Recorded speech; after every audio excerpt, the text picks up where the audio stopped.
geçeni geçti bil, seyrettim ömür. Salam verip seher umutlu dana.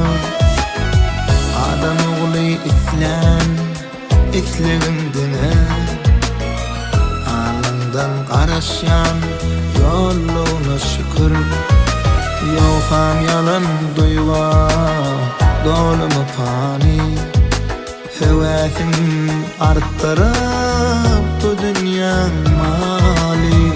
Onson adamın aktarıp mani, ömürlerim boşluk değerliğine şükür. Gelecek için çanaklasın var vakti, anamınam ahlas ilen yar vakti. Kalklarınam tüyge hıridar vakti, kamil duygularım kendine şükür. Şükür şükür, yine de şükür. Kamil duygularım kendine şükür.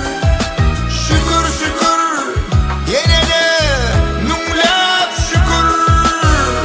Ömürlerim boşluk değerliğine şükür.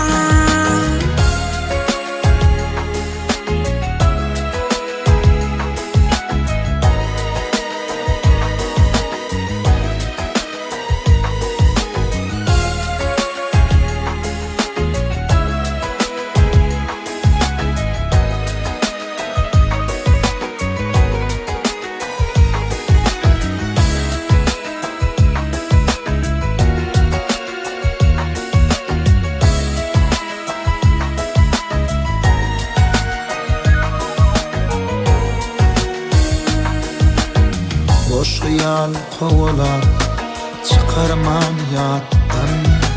Görsem köptür şükür etmeli zatlar.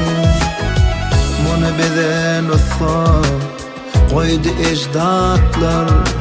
Önden gelen kamil yolluğuna şükür. Geçeni geçti bil, seyrettim ömür.